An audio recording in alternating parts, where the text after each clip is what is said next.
दिए है उनकी महक गोचे खिला। সুবহানাল্লাহ পড়েন না, কষ্ট হয় আপনাদের? কোনো অসুবিধা আছে? এগুলো যা বলতেছি যদি মাঝখান থেকে একজন দাঁড়াই বলেন যে হুজুর যেগুলো পড়তেছেন এগুলোর রেফারেন্স আছে কিনা, সবগুলো কোরআন হাদিস থেকে দলিল দিতে পারবো। সবগুলো কোত্থেকে দলিল দিব? কোরআন হাদিস থেকে। কোরআন হাদিসগুলোকে আশেকরা নিজের ভালোবাসা দিয়ে সাজিয়ে দিয়েছেন।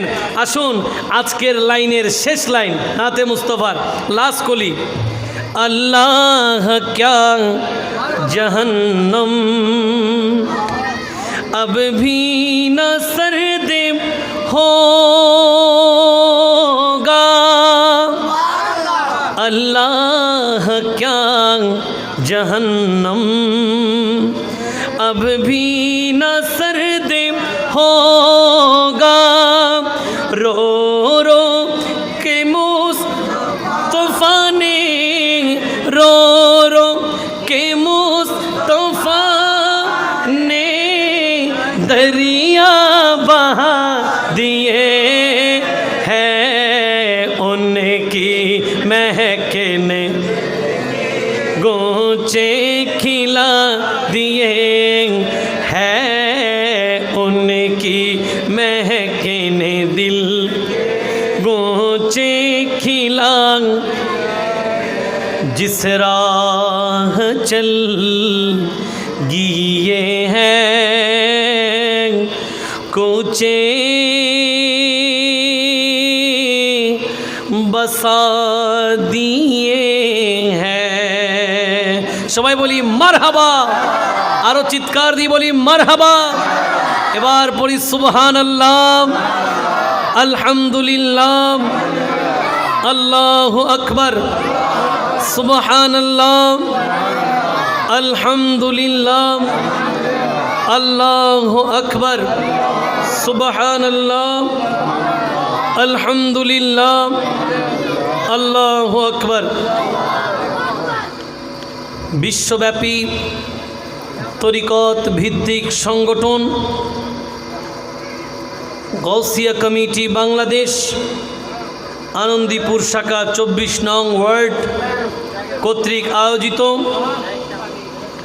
আজকের এই আজিমুশান পবিত্র ঈদে মিলাদুন্নবী সাল্লাল্লাহু আলাইহি ওয়াসাল্লাম ও ফাতেহায়ে ইয়াজদাহম উপলক্ষে আজিমুশান নুরানি মাহফিলের সদরে মুকাররম সম্মানিত সভাপতি, আমার অত্যন্ত আপনজন, আপনাদের আমাদের সকলের প্রিয় ভাই শ্রদ্ধাভাজন, গাউসিয়া কমিটি বাংলাদেশ এই আনন্দীপুর শাখার সুযোগ্য সম্মানিত সভাপতি, আজকের এই মহতী আয়োজনের সম্মানিত সভাপতি প্রিয় ভাই জনাব মোহাম্মদ লিয়াকত আলী সাহেব, আজকের এই মাহফিলে এতক্ষণ পর্যন্ত তাকরীর পুরতানভীর পেশ করলেন আনন্দীপুর জামে মসজিদের সুযোগ্য সম্মানিত খতিবে মুকাররম হযরতুল আল্লামা জনাব মাওলানা জিয়াউল হক আনসারী সাহেব। তাকরীর করেছেন আনন্দীপুর জামে মসজিদের সুযোগ্য সম্মানিত ইমাম সাহেব কারি মাওলানা মোহাম্মদ নিয়ামতুল্লাহ। আজকের এই মহতী মাহফিলে উপস্থিত আছেন, আচ্ছা এই ঐতিহ্যবাহী আনন্দীপুর সমাজ কমিটির মান্যবর সভাপতি বিশিষ্ট সমাজসেবক জনাব মোহাম্মদ বশির আহমদ কোম্পানি সাহেব, মাহফিলে বিশেষ মেহমান বিশিষ্ট সমাজসেবক জনাব মোহাম্মদ জাফর চেয়ারম্যান, উপস্থিত আছেন জনাব খাইরুল বশর সাহেব, আছেন মুরব্বী জনাব মোহাম্মদ ইউনুস সাহেব সহ ডানে বামে সামনে পেছনে পর্দার আড়ালে দূর দূরান্তে যারা যেখান থেকে আমাদেরকে শুনছেন সকলের প্রতি দৃষ্টি আকর্ষণ করে আরও একটি বার সালাম দিতে চাই। আসসালামু আলাইকুম ওয়া রাহমাতুল্লাহি ওয়া বারাকাতুহু। পবিত্র মাস রবিউল আউয়াল শরীফ বিদায় নিয়ে আমাদের ঘরে রবিউল সানির চাঁদ উদিত হয়েছে। রবিউল আউয়ালে ইমামুল আম্বিয়ার আলোচনায় আমরা মত্ত,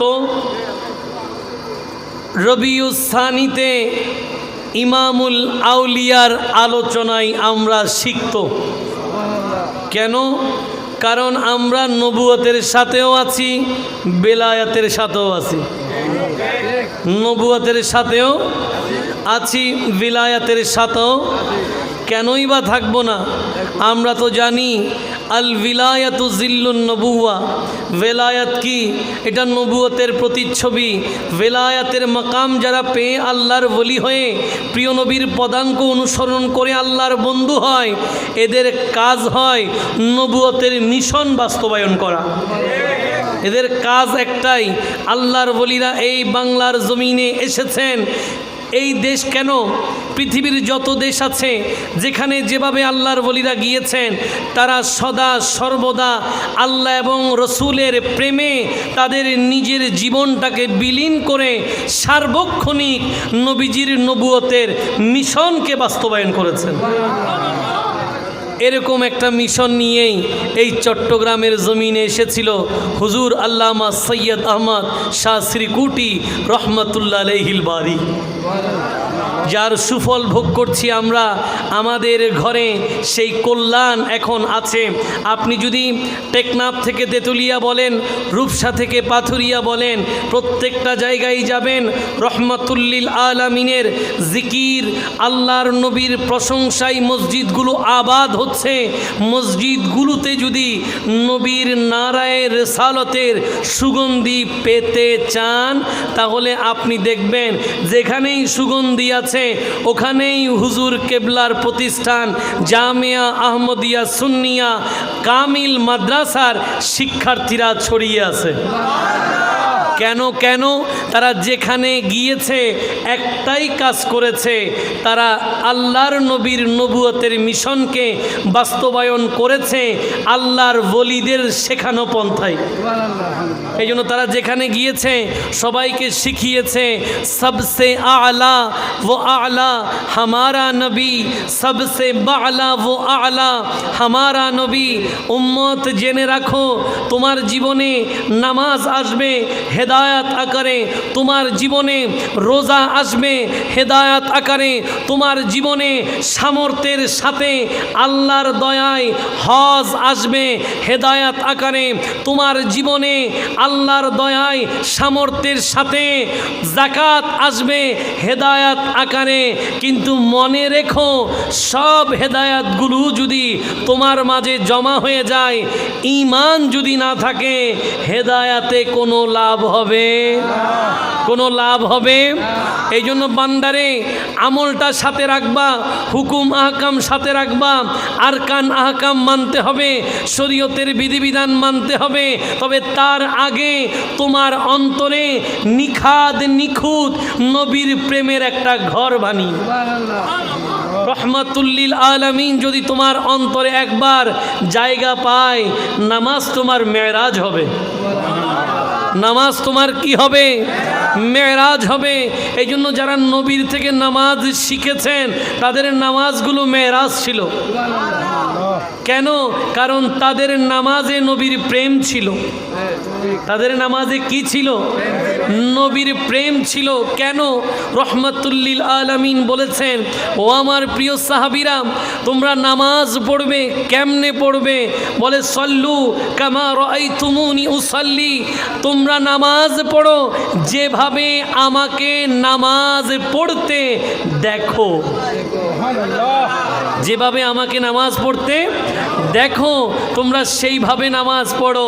সাহাবায়ে কেরামরা হয়তো তাকবীরে তাহরিমা বলছে বলছেন এদিকে তাকবীরে তাহরিমার নিয়ম শিখছে, ওইদিকে ওই নজরের মধ্যে আছে নবী কিভাবে তাকবীর তাহরিমা বলেছে। নবীর কথা চিন্তা করে আল্লাহু আকবার বলেছে। আবার যখন রুকুতে যাবে আল্লাহু আকবার বলে রুকুতে যাবে ঠিক, তবে অন্তরে ওই নবীর স্মরণ, আমার নবী কিভাবে রুকু করেছে, একইভাবে সিজদা করেছে। এই জন্য এদের নামাজগুলো এত চমৎকার ছিল। আপনারা জানেন, এরপরেও একটু মনে করিয়ে দেওয়া যে হযরত মাওলা আলী রাদিয়াল্লাহু তাআলা আনহু যুদ্ধে তীরবিদ্ধ হয়েছেন, কিন্তু নামাজের মধ্যে দাঁড়ালেন। ওই তীর এতক্ষণ বের করা সম্ভব হয় না, যেই মাত্র তিনি নামাজে দাঁড়িয়ে যায় নিমিষেই তীর বের হয়ে যায়। মাওলা আলীর খবর হয় না, কোনো আবেগ নাই, অনুভূতি নাই। কি ব্যাপার ইয়া রাসূলুল্লাহ, ইয়া হাবিবাল্লাহ? সাহাবায়ে কেরামরা বললেন এতক্ষণ তো আমার আলী থেকে তীর বের করা সম্ভব না, এবার নামাজে দাঁড়ালো আর তীর নিমিষেই বের হলো।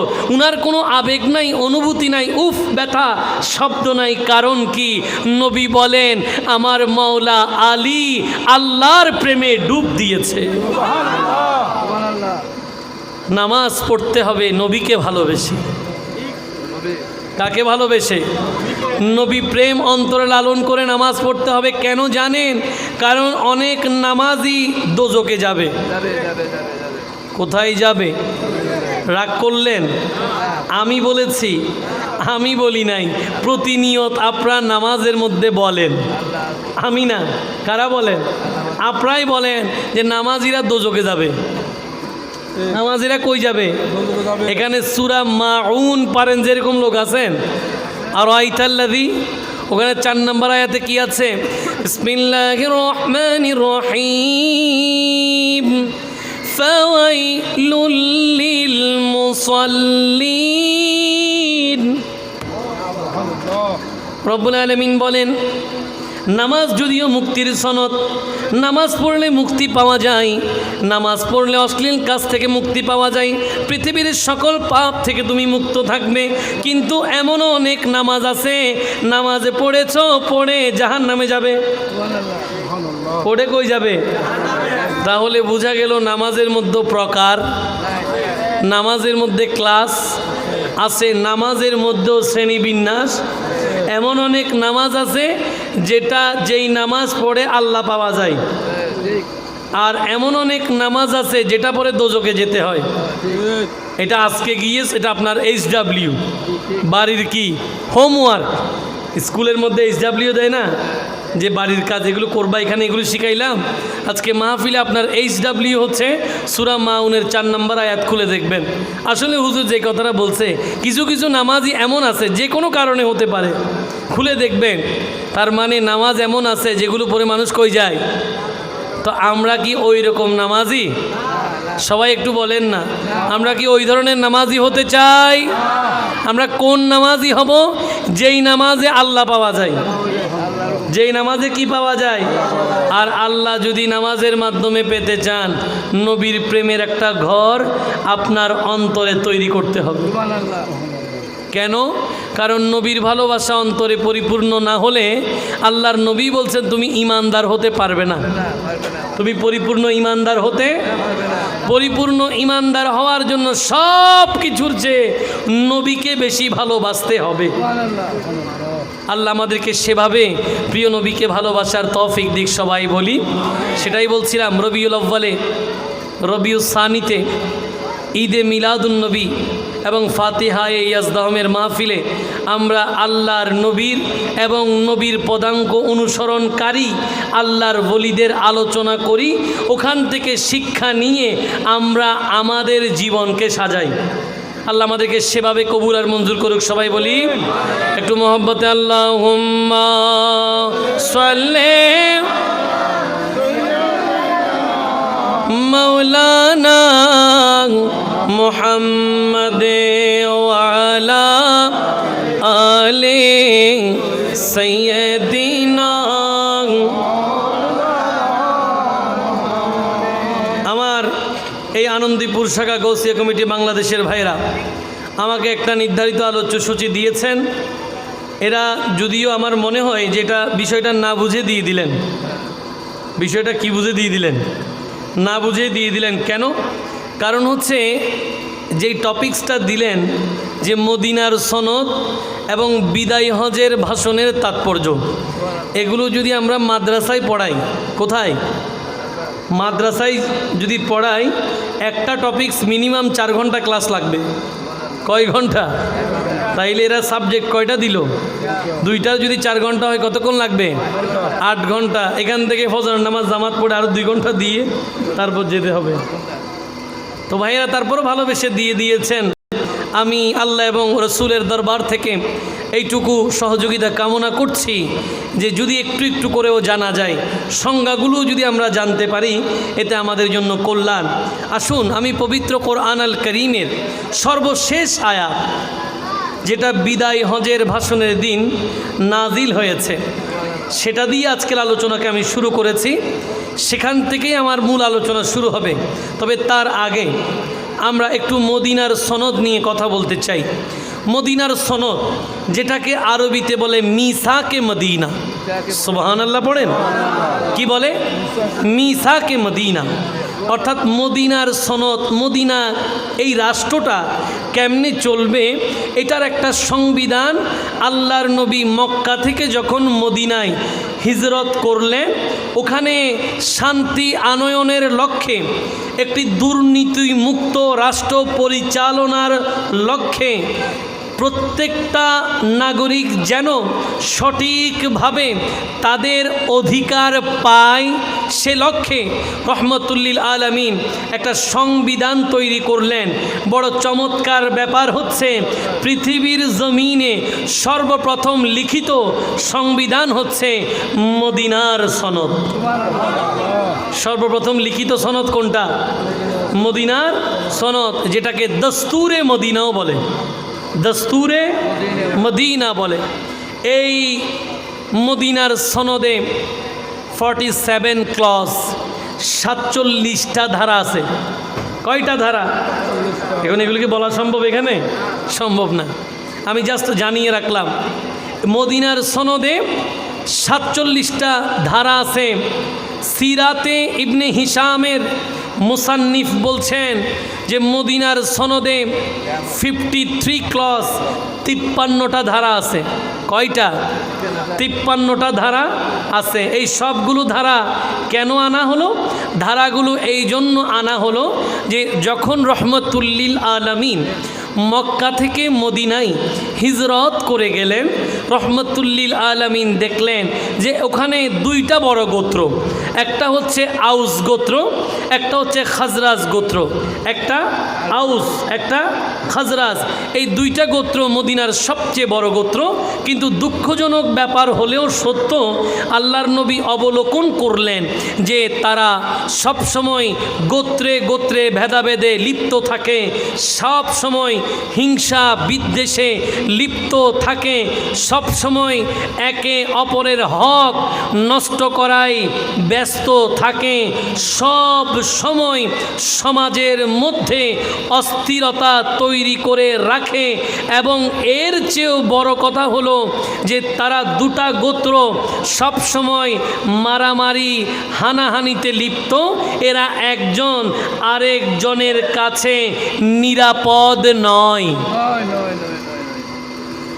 রহমতুল্লিল আলামিন, উনি তো রহমতের নবী।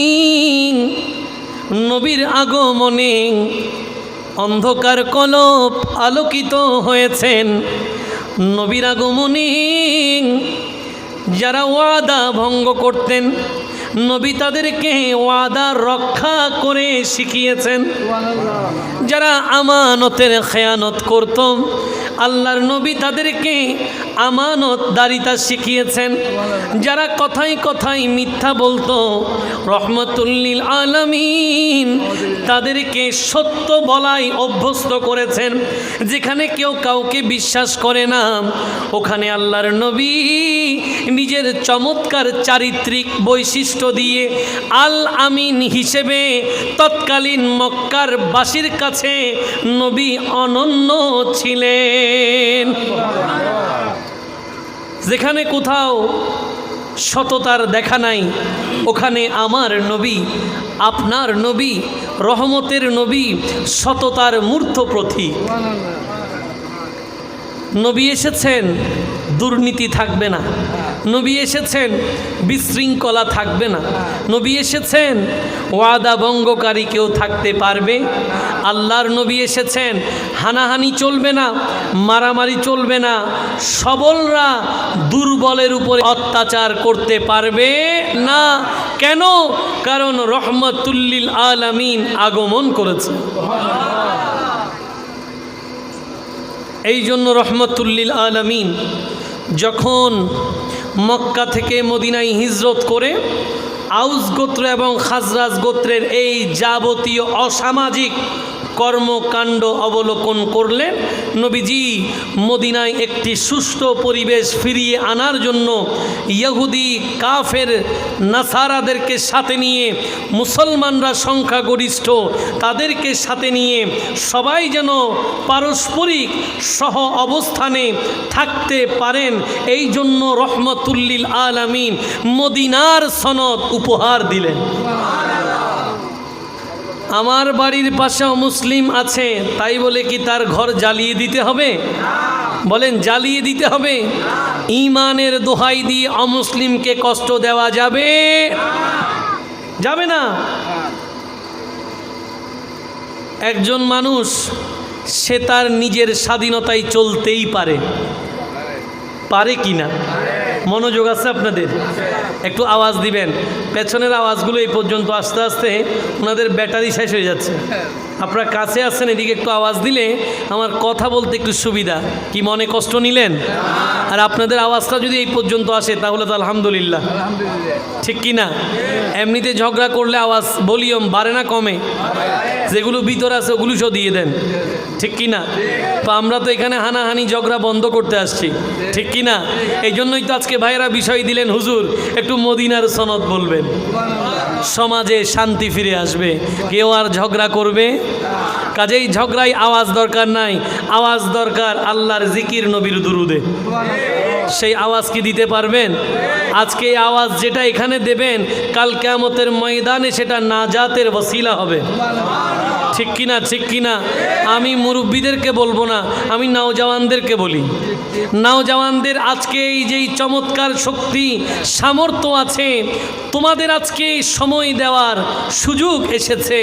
আল্লাহর নবীর প্রেমে মন উজাড় করে দুরূদ শরীফ পড়ার সুযোগ আছে, মন উজাড় করে আল্লাহর জিকির করার সুযোগ আছে। প্রিয় যুবক ভাইয়েরা, তোমরা কি এই সুযোগ কাজে লাগাতে চাও না? তাহলে সবাই একসাথে উঁচু আওয়াজে জিকির করতে পারবে? সবাই একসাথে, হাকে লা ইলাহা ইল্লাল্লাহ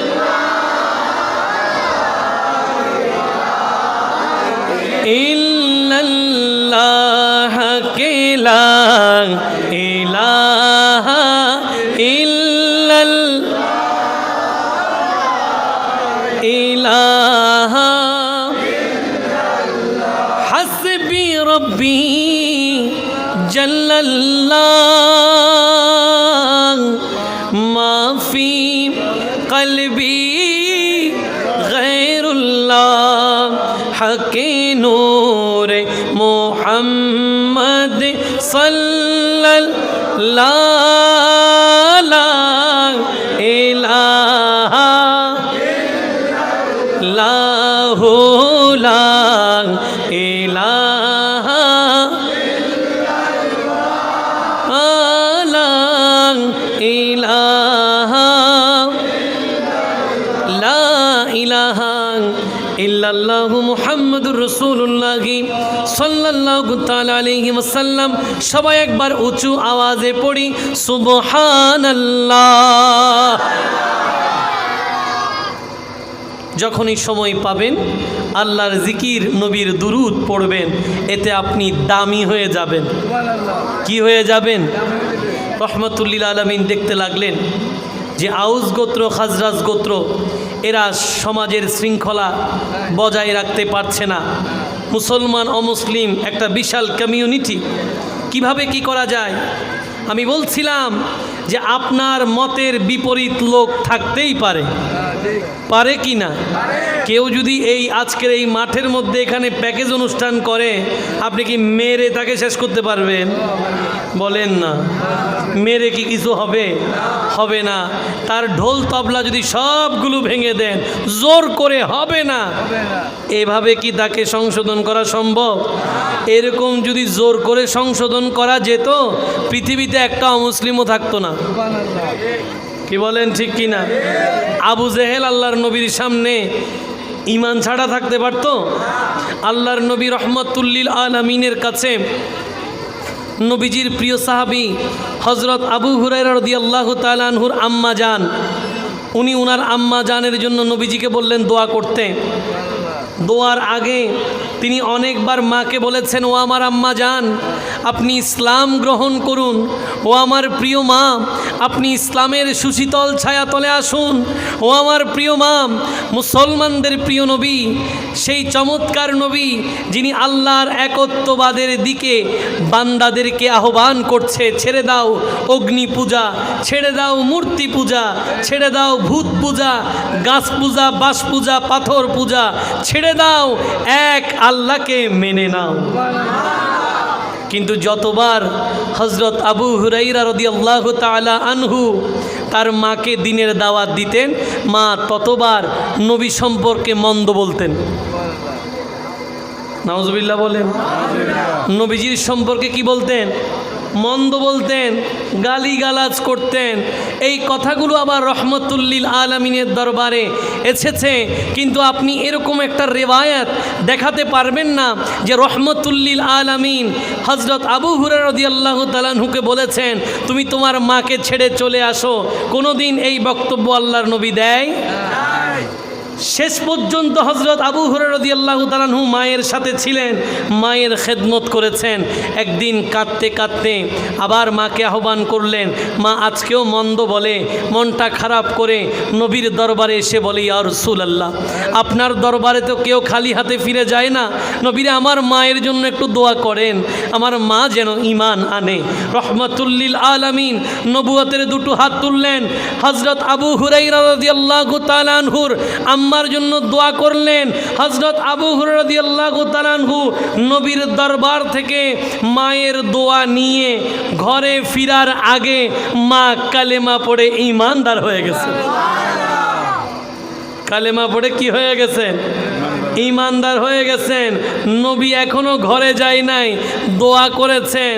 হযরত আবু হুরায়রা রাদিয়াল্লাহু তাআলা আনহু ঘরে পৌঁছার আগে মা ঈমানের ধনে ধনী হয়ে গেছেন। নবী জোর করছেন? চাপিয়ে দিয়েছেন? তো চাপিয়ে দিয়ে কিছু হয়? আজকে দুঃখ লাগে যে আমাদের অনেক বন্ধুরা, কিছু ভাইকে দেখলেন চুল লম্বা, একটু এলোমেলো, দাড়ি একটু এলোমেলো। ভাই, দাড়ি কি আমাকে বলে রাখবে? বলেন না বাবা, দাড়ি কি আমাকে বলে রাখবে নাকি? দাড়ি তো আমাকে বলে রাখবে না। চুল সে কীভাবে রাখবে এটা তার স্বাধীনতা। হ্যাঁ, রহমতুল্লিল আলামিন বলেছেন তোমরা চুলের যত্ন নাও। সুবহানাল্লাহ পড়েন। তোমরা কিসের যত্ন নাও? চুলের যত্ন নাও। তোমরা তোমাদের দাড়ির যত্ন নাও, এগুলোকে ইজ্জত করো, এগুলো আল্লাহর চমৎকার নিয়ামত। এখন অনেকে এমন আছেন যারা এই নিয়ামতগুলোকে তাদের মতো করে স্বাধীনভাবে পরিচালনা করেন। তা আপনি কি জোর করে তার দাড়ি কাটতে পারবেন? জোর করে তার চুল কাটতে পারবেন? এতে করে বাকি যারা দেখবেন তারা কি ভালো বলবেন না খারাপ বলবেন? আর আজকে না হয় চেপে চুপে মুরব্বিকে ধরে জোর করে চুলগুলো কাটিয়ে দিলেন যে আপনি বড় এক চমৎকার মানবতার কাজ করলেন। আবার কয়েকদিন পরে তিনি যে চুল এভাবে রাখবেন না, গ্যারেন্টি কি? বা আগামীবার তো রাগ করে হইলেও রাখবে। রাগ করে হইলেও কি? কেন? ঘৃণা দিয়ে ইসলাম প্রতিষ্ঠা হয় নাই। ঘৃণা দিয়ে ইসলাম প্রতিষ্ঠা। আল্লাহর নবী ভালোবাসার চাদর উন্মুক্ত রেখেছেন আর দোয়া করেছেন। যাদেরকে নবী দোয়া করেছেন তারা সবাই নবীর দরবারে, আল্লাহর দরবারে মকবুল হয়েছে। এই জন্য কাউকে জোর করে কোনো কিছু চাপিয়ে দেওয়া ঠিক। এই কাজ করা যাবে? আমরা সংস্কার করব, ভালো কথা, সামাজিক চমৎকার উন্নয়নে আমাদের অবদান থাকবে, ভালো কথা, কিন্তু জোর করে নয়। জোর করে। আমাদের সমাজের সভাপতি মহোদয় আছেন, উনি অনেক সামাজিক কার্যক্রম করেন, উনি আমার চেয়ে অনেক বেশি জানেন। উনারা অনেক সময় অনেক বিচার কার্যক্রম করতে গিয়ে উনাদেরকে অনেক বিষয় খেয়াল করে একটা বিচার করতে হয়, হয় কি না? হয়। কারণ এমন একটা কথা যদি উনি মুখ ফুসকে বলে দেন, এটা ডকুমেন্টস হয়ে যাবে, এটা দলিল হয়ে যাবে, দেখা যাবে মেয়েটার ছেলের সাথে সংসার করতে পারতেছে না। ওই জায়গায় তিনি সহজ করে দিয়েছেন যে বাবা যা বলছে থাক, মাফ করে দেবা। বলে কিনা? আপনি যদি বিচার করতে যদি বসে যদি বলেন যে কেন বললা, তাহলে তো এমনিই চলে গেছে সংসার, কি এমনিই গেছে। তার মানে কি? তার মানে জোর করে ভালোবাসা হয় না, জোর করে ভালোবাসা হয় না। আর ঈমান ও ইসলাম তো অনেক দূরে থাক। আপনার বাসার পাশে একজন অমুসলিম, তাকে যদি আপনি জোর করে যদি ঈমানদার বানাতে চান, জীবনেও পারবেন না, জীবনেও কি পারবেন না। এই জন্য রহমতুল্লিল আলমিন এই দায়িত্ব উম্মতকে দেও নাই। আল্লাহর নবী বলছেন আমি মদিনার সনদ করে দিলাম। কেন? এক সমাজের মধ্যে মুসলমানরা থাকবে, এক সমাজের মধ্যে কাফেররা থাকবে, একই সমাজের মধ্যে আহলে কিতাব থাকবে, নাসারারা থাকবে, সবাই থাকবে, কিন্তু প্রত্যেকের পারস্পরিক সৌহার্দ্য অবস্থান থাকবে। কেউ কাউকে জোর করবে না, কেউ কারো ধর্ম কারো উপরে চাপিয়ে দেবে। তখনই একটি সুন্দর সমাজ চলবে। এই জন্য রহমতুল্লিল আলমিন 47টা ধারা দিয়ে মদিনার সনদ কায়েম করলেন, যেখানে অমুসলিমরা মদিনার সনদ মানতে গিয়ে তারা আল্লাহর নবীর প্রেমে পড়ে গেছেন। তারা কি পড়ে গেছেন? নবীজির প্রেমে পড়ে গেছেন। পরে পরে পরে এই অমুসলিমরাই দলে দলে কালেমা পড়ে ইসলামের ছায়া তলে এসেছেন। কেমনে হয়েছে? ভালোবাসা দিয়ে হয়েছে। একই ঘটনা, চারিদিকে লাগবে না। আল্লাহুম্মা সাল্লি মাওলানা মুহাম্মদ ওয়া আলা আলি সাইয়্যিদিনা। সোনার মদিনা আমার প্রাণের মদিনা, সোনার মদিনা আমার প্রাণের মদিনা। সবে ভুলিব ভুলতে পারি না, বলো সবে ভুলিব ভুলতে পারি না। ভুলিনি না,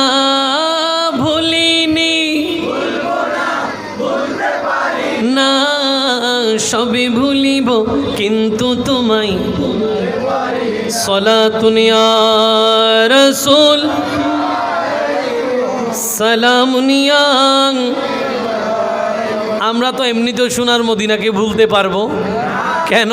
কারণ ওই সোনার মদিনা আমার নবীকে ইস্তেকবাল করেছেন।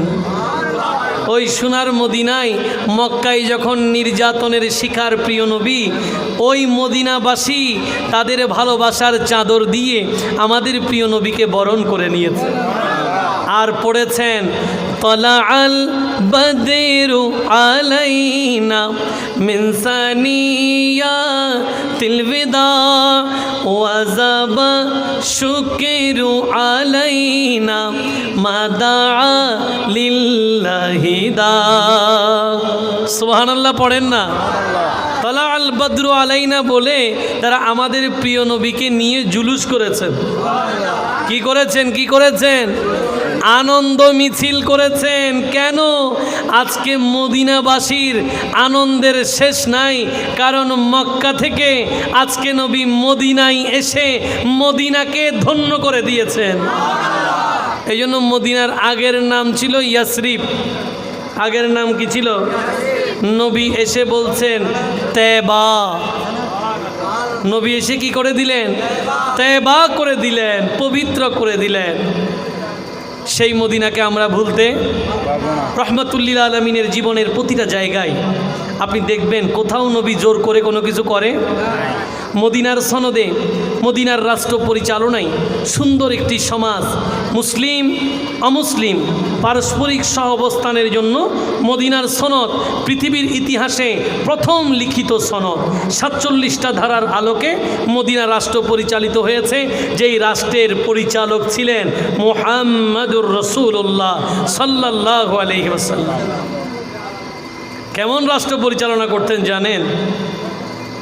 রায় যদি অমুসলিমের পক্ষে যায়, অমুসলিমের পক্ষে রায় দিয়েছেন, মুসলমানদেরকে দেন নাই যে উনি আমার ধর্ম পালন করেন তাই বলে তাকে দিয়ে দেব, বিষয়টা এরকম। রহমতুল্লিল আলামিন কোনো বর্ণবাদের পক্ষে ছিলেন না। আপনারা তো অনেক সময় শুনেন যে নেলসন ম্যান্ডেলা উনি এসেছেন বর্ণবাদের জনক। না, বর্ণবাদের প্রথম এই পৃথিবীর জমিনে প্রতিষ্ঠাতা হচ্ছেন রহমতুল্লিল।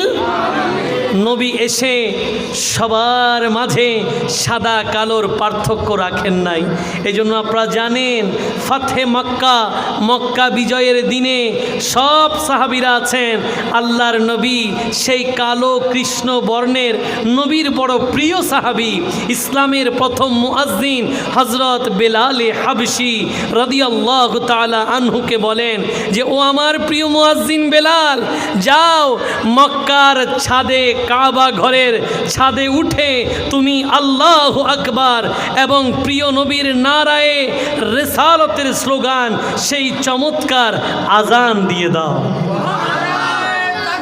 আল্লাহু আকবার, ইয়া রাসূলুল্লাহ, ইয়া গাউসুল আজম। ঈদে মিলাদুন্নবী, ঈদে মিলাদুন্নবী, গাউসিয়া কমিটি বাংলাদেশ। রহমতুল্লিল আলামিন ইনি কেমন নবী? সব জায়গায় ভালোবাসার চাদর বিছিয়ে দিয়েছেন, সাদা কালো আর কোনো পার্থক্য। আল্লাহর নবীর দরবারে কষ্ট হয় আপনাদের? শেষ করে দেব? সময় আছে তো কিছু? সভাপতি সাহেব আছে, কোনো সমস্যা। রহমতুল্লিল আলামিনের দরবারে নবীজির একজন সাহাবী আসলেন, যিনি তার স্ত্রীর দুর্নাম করলেন, বদনাম করলেন নবীর দরবারে। কিন্তু বদনাম কি করলেন? বদনাম এই বলে করলেন যে আমার স্ত্রী একটা কালো সন্তান জন্ম দিছে। কি সন্তান? এই জন্য সে এটাকে স্ত্রীর দোষ দিচ্ছে। কিসের দোষ? স্ত্রীর দোষ দিয়ে নবীর দরবারে কি করছেন? দুর্নাম করতেছে যে আমার বউ একটা কালো সন্তান জন্ম দিছে, এভাবে বলে নবীর দরবারে দুর্নাম করতেছেন। আল্লাহর নবী তাকে চাইলে ধমক দিতে পারতেন। দেখেন নবীজির আদালত, দেখেন ন্যায়পরায়ণতা, ইনসাফ দেখেন, ধমক দিতে পারতেন, ধমক দেন নাই। আল্লাহর নবী রহমতুল্লিল আলামিন তাকে বললেন, আচ্ছা তোমার না একটা ওট আছে? বলে ইয়া রাসূলুল্লাহ, আমার একটা ওট আছে। তোমার ওঠের রং কি? বলে আমার ওঠের রং হচ্ছে একটু লাল একটু মাটি কালার। ওঠের রং লাল একটু মাটি মিক্স, দুইটা মিক্স। তো নবীজি তাকে বলছেন যে তোমার এই ওঠের রং আসছে কোত্থেকে? বলে নিশ্চয়ই এই ওটের আগের জাত যেগুলো আছে বংশে, ওখান থেকে আসছে। তখন রহমতুল্লিল আলামিন তাকে বলছেন যে এই সন্তান তোমার ঘরে আসছে, নিশ্চয়ই তার বংশে এই রং আগে থেকে। সে বুঝে গেছে। এটা দিয়ে নবীজি কি বুঝিয়েছেন? নবীজি বুঝিয়েছেন ইসলামে কোনো ভেদাভেদ নাই। আজকে অনেকে একটু ছেলে সুন্দর হইলে খুশি হয়, আর একটু রং মন্দ হইলে রাগ করে, ঠিক কি না? তো আপনার ছেলে মনে করেন অনেক সুন্দর, কিন্তু জীবনে কিছু হইতে পারলো না, তো লাভটা কি? কালার মনে করেন একদম সাদা ধবধবে, কিন্তু দিন শেষে কিছু হইতে পারলো না, তো লাভটা কি? আর একজন দেখতে সুন্দর নাই, দেখতে কি নাই?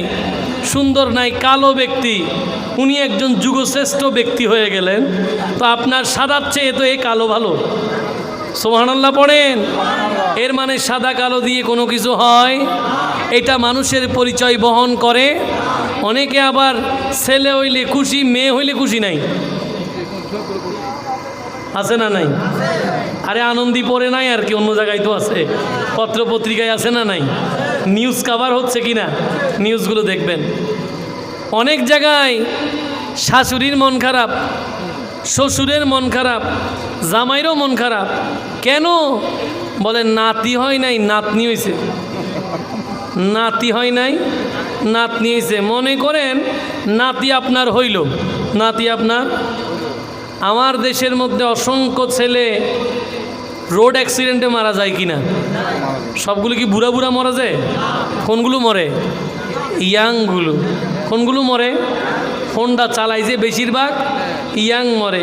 তো মনে করেন আপনার নাতি হৃষ্টপুষ্ট, হ্যাঁ, চমৎকারভাবে হয়েছে, ভূমিষ্ঠ।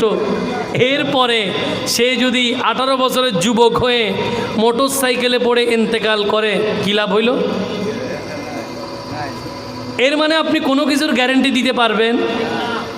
এভাবেও বলা যায় যে আপনার নাতি হইল, নাতনি হইল না, কিন্তু নাতি হইল যুগশ্রেষ্ঠ একজন সন্ত্রাস। লাভ কী হইল? আপনার নাতি যুগশ্রেষ্ঠ একজন গাঁজাখোর, কী লাভ হইল? আপনার নাতি যুগশ্রেষ্ঠ একজন ইয়াবা ব্যবসায়ী, কী লাভ হইল? তখন বাবা মার কবরে তো মাইর চলবে, দাদা দাদিও বাত নাই। কেন খুশি হইলা বাবা? তোমার জন্য মাইর চলবে এখন। তাহলে ছেলে আর মেয়ে দিয়ে বড় কথা না, ভালো মানুষ হওয়া বড় কথা। কি বলেন, ঠিক কি না? এমন একটা মেয়ে হলো আপনার ঘরে যেটা যুগের রাবেয়া বছরী, তখন তো আপনার জীবন ধন্য হয়ে যাবে। ঠিক কি না? ঠিক কি না? এই জন্য ছেলে মেয়ে নিয়ে আমার যুবক ভাইয়েরা, সামনে তোমাদের যুগল জীবন আসছে, তোমরা এই ব্যাপারে সাবধান থাকো। ঈমান ও ইসলাম শুধুমাত্র মাহফিল করেই শেষ নয়, এই কথাগুলো হৃদয়ে ধারণ করো। আমরা স্ত্রী গ্রহণ করার ক্ষেত্রে সব সময় ধবধবে সুন্দর খুঁজলাম, অথচ চরিত্র ঠিক নাই। এই জাতীয় সুন্দর দিয়ে কোনো লাভ হবে? এই জন্য আল্লাহর দরবারে ফরিয়াদ করবা, স্ত্রী হোক সন্তান হোক, যা দিবে আল্লাহ যেন বরকতের সাথে দেয়। তাহলে যা হবে সব দামি, যা হবে সব দামি। এই জন্য পৃথিবীতে আল্লাহর নবী বর্ণবাদকে দাফন করে দিয়েছেন, সাদা কালোর কোনো পার্থক্য। হুদাইবিয়ার সন্ধি 6ষ্ঠ হিজরি, হুদাইবিয়ার সন্ধি 6ষ্ঠ হিজরি। দেখেন ইসলামের গুরুত্বপূর্ণ আরেকটা পয়েন্ট চলে আসছে। আপনারা তো দিচ্ছেন মদিনার সনদ এবং বিদায় হজের ভাষণ, আরেকটা পয়েন্ট চলে আসলো। আল্লাহর নবীর উদারতা বোঝানোর জন্য আমি হুদাইবিয়ার সন্ধি নিয়ে একটু কথা বলি। রহমতুল্লিল আলামিন হুদাইবিয়ার সন্ধির দিন মক্কা আসলেন মদিনা থেকে উমরা করার নিয়তে, কিন্তু মক্কাবাসী নবীজিকে, নবীজির কাফেলাকে উমরা করতে দেবে তো উমরা করতে দেবে না। তাহলে কি করা যায় সমাধান? এটার জন্য একটা পরস্পর চুক্তি হয়েছে। কি হয়েছে? এখন চুক্তি যেটা হচ্ছে, এটা প্রিয় নবীর সাথে, মক্কার কাফেরদের সাথে। মদিনার সনদ কাদের সাথে? মদিনায় যারা থাকে এদেরকে নিয়ে, মুসলমান অমুসলিম সবাইকে নিয়ে। আর হুদাইবিয়ার সন্ধিতে মুসলমান প্রিয় নবীর কাফেলার সাথে, মক্কার কাফেরদের সাথে, যারা নবীজিকে উমরা করতে দেবে না, নবীর কাফেলাকে তাওয়াফ করতে দেবে না। ওই সন্ধি যখন চুক্তি হচ্ছে, সন্ধি যখন কি হচ্ছে, যখন চুক্তিবদ্ধ হচ্ছে, লিখা হচ্ছে, তো মুসলমানদের পক্ষ থেকে লিখা হচ্ছে মুহাম্মাদুর রসুল্লাহ সাল্লাল্লাহু আলাইহি ওয়াসাল্লাম। চুক্তিনামায় এটা লিখতেছে কে? হযরত মাওলা আলী রাদিয়াল্লাহু তাআলা। হুদাইবিয়ার সন্ধির লেখক কে? হযরত মাওলা আলী রাদিয়াল্লাহু। আপনাদের মনোযোগ আছে? আমার কথাগুলো কি বেশি কঠিন হয়ে যাচ্ছে? আপনার সাবজেক্ট যেরকম দিলেন এরকম একাডেমিক কথা বলছি, কষ্ট হচ্ছে আপনাদের? আমার তো মনে হচ্ছে আপনারা জুটতেছেন। নাকি একটু গল্প গুজব করলেই মনে হয় ভালো হইতো? নাকি কোরআন হাদিসের কথা বলবো? আপনাদের আওয়াজে বোঝা যাবে। একটু মনোযোগ দিয়ে ভালোবেসে দুরূদ শরীফ। আল্লাহুম্মা সাল্লি আলা সাইয়্যিদিনা মুহাম্মাদিন নবী মাওলানা ইচ্ছা করলে দয়াল নবী থাকতে পারতেন আরো সে ইচ্ছা করলে দয়াল নবী থাকতে পারতেন আরো সে উম্মতেরি মায়ায় পড়ে শুবে আছেন মোদি নাই বলো আল্লাহ হুম্মা সাল্লে আলা মুহাম্মাদে নবী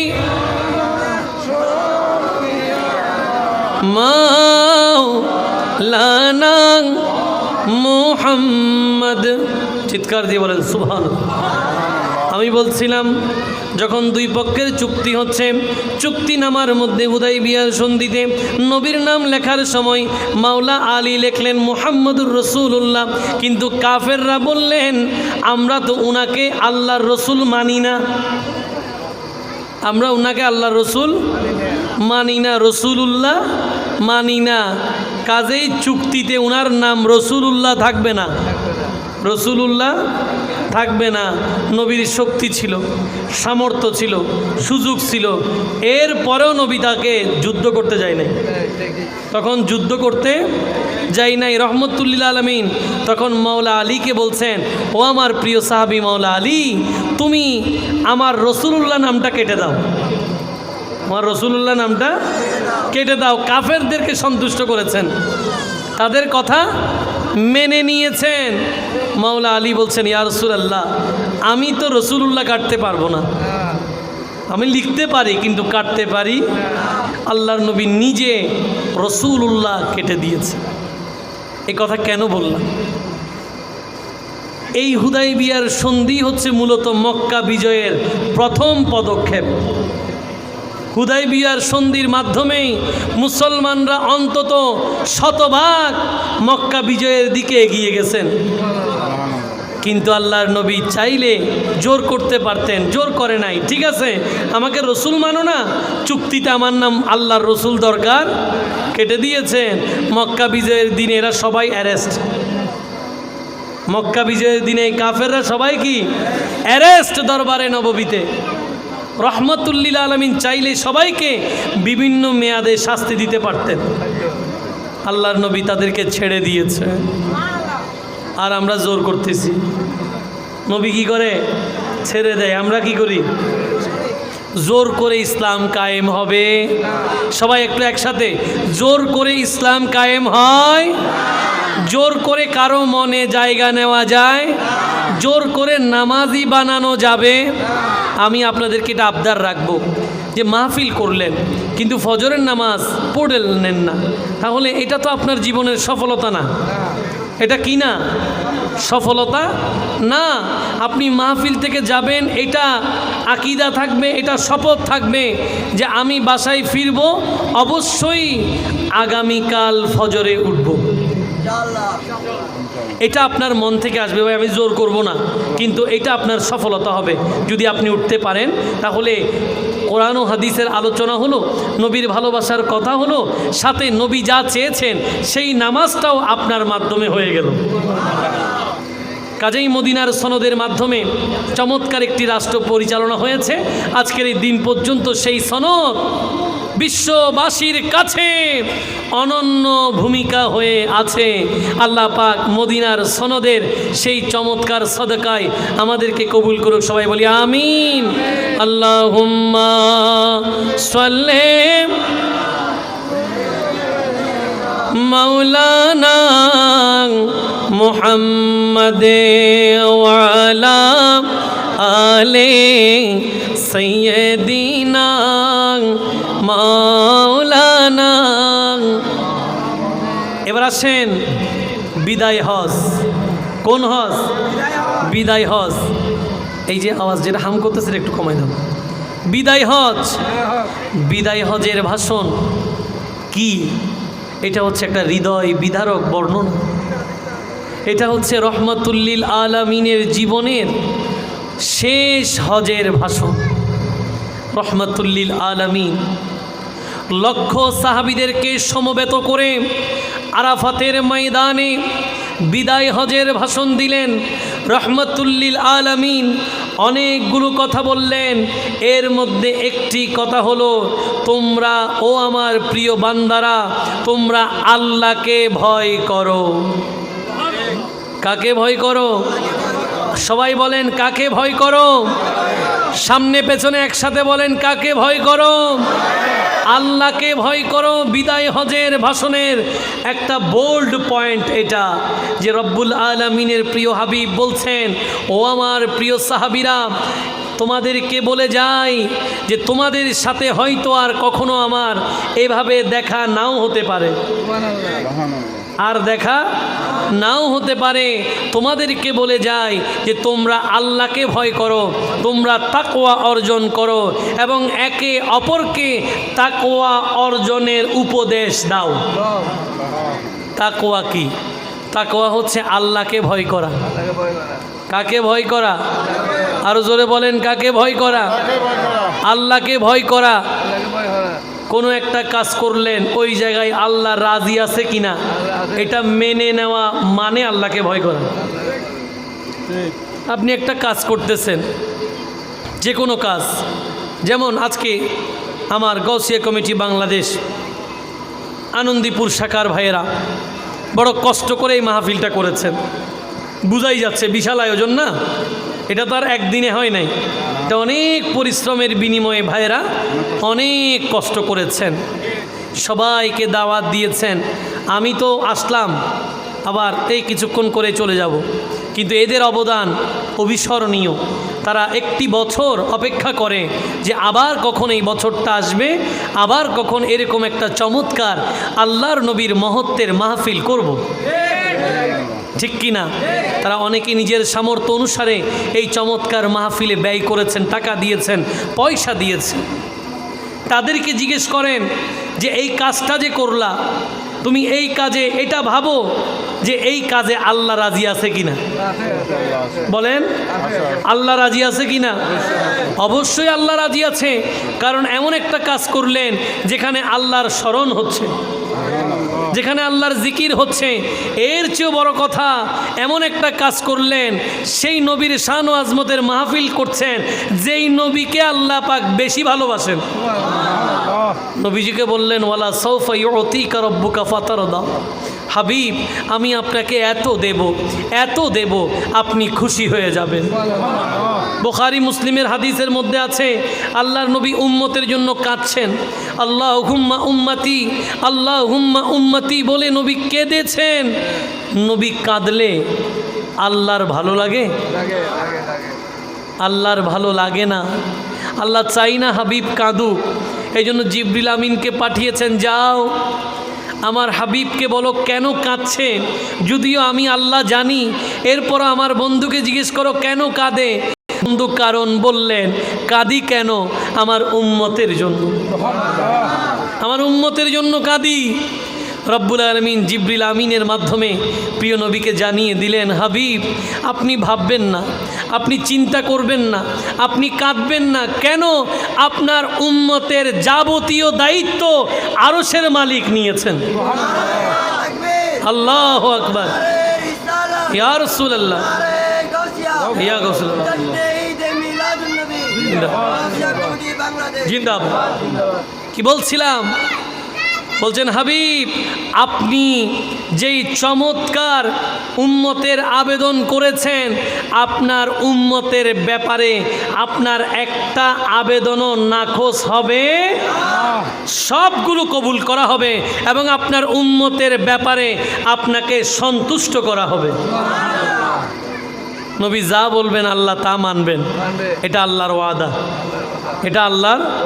এই জন্য আমরা আজানের দোয়ার মধ্যে নবীজি আমাদেরকে দোয়া শিখিয়েছেন, আল্লাহুম্মা রাব্বা হাযিহিদ দাওয়াতিত তাম্মা ওয়াস সালাতিল কাইমা আতি মুহাম্মাদানিল ওয়াসিলাতা ওয়াল ফাদিলা ওয়াদ দারাজাতার রাফিআ ওয়াবআসহু মাকামান মাহমুদান আল্লাযী ওয়া'আদতা শাফাআতা, আমরা বলি ওয়ারযুকনা শাফাআতাহু ইয়াউমাল কিয়ামা ইন্নাকা লা তুখলিফুল মিআদ। আল্লাহ আপনি ওয়াদা করেছেন আমাদের নবীকে মাকামে মাহমুদ দেবেন, আর সেই মাকামে মাহমুদ পেয়ে নবী সুপারিশ করবেন। আর নবীর জন্য আমাদের আবদার, নবীরে সেই সুপারিশের চাদরে আমাদেরকেও রাখবেন। এরপরে বলছি ইন্নাকা লা তুখলিফুল মিআদ, নিশ্চয়ই আল্লাহ তুমি ওয়াদা ভঙ্গ করো।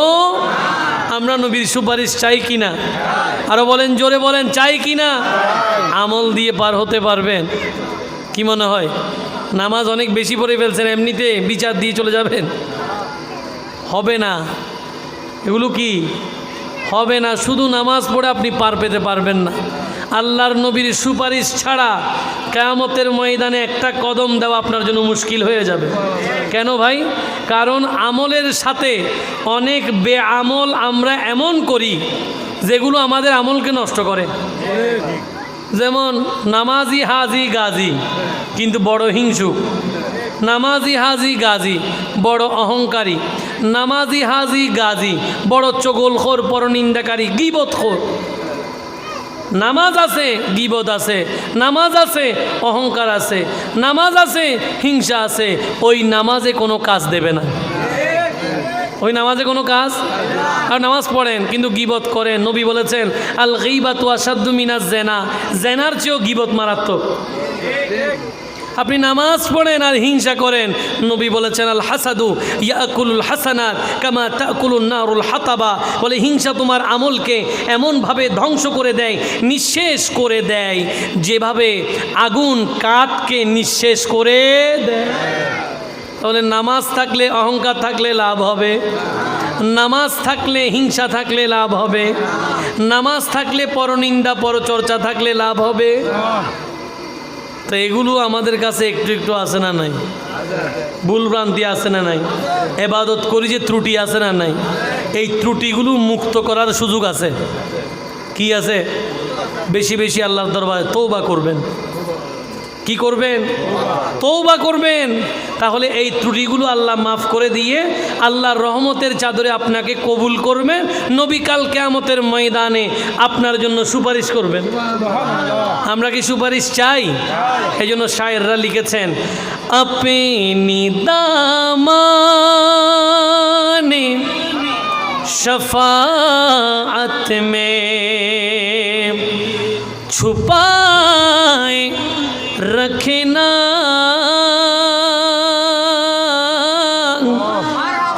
मेरी सरकार मेरी बात बनाए रखना, मेरी सरकार मेरी बात बना रखना। সবাই বলি মারহাবা। হাবিব আপনার সুপারিশের চাদরে আমাদেরকে একটু লুকিয়ে রাখবেন, আমাদেরকে একটু কি রাখবেন? লুকিয়ে রাখবেন। মেরি সরকার মেরি বাত বানায় রাখনা। ও নবীরে, যেই কথা আপনাকে আবদার করলাম, আমার এই কথা যেন কিয়ামতের দিন ঠিক থাকে। বিদায় হজের ভাষণে নবী বলছেন তোমরা আল্লাহকে ভয় করো, একে অপরকে আল্লাহর ভয়ের ব্যাপারে উৎসাহিত করো, আল্লাহ যেই হুকুম দিয়েছেন এগুলো মানো, এবং নবী তোমাদেরকে যেই সুন্নাহ দিয়েছেন এগুলো অনুসরণ করো। বিদায় হজের ভাষণে আল্লাহর নবী বলছেন তারাকতু ফিকুম আমরাইন লা তাদিল্লু মা তামাসসাকতুম বিহিমা কিতাবাল্লাহি ওয়া সুন্নাত নবিয়্যিহি। আল্লাহর নবী বলেন ও আমার প্রিয় উম্মতেরা, তোমাদের জন্য দুটা বিষয় রেখে যাচ্ছি, দুইটা বিষয় রেখে যাচ্ছি। আমার পরে এই দুইটা বিষয় যদি তোমরা আঁকড়ে ধরো তোমরা কোনোদিন পথভ্রষ্ট হবে, কোনোদিন পথভ্রষ্ট হবে। একটা হচ্ছে আল্লাহর কোরআন, একটা হচ্ছে নবীর সুন্নত। একটা হচ্ছে আল্লাহর আরেকটা হচ্ছে নবীর সুন্নত। আরেক বর্ণনায় আছে রহমতুল্লিল আলামিন বলছেন, ও আমার প্রিয় উম্মতেরা, তোমাদের জন্য দুটা বিষয় রেখে যাচ্ছি, একটা হচ্ছে কোরআন আর একটা হচ্ছে আমার পরিবার।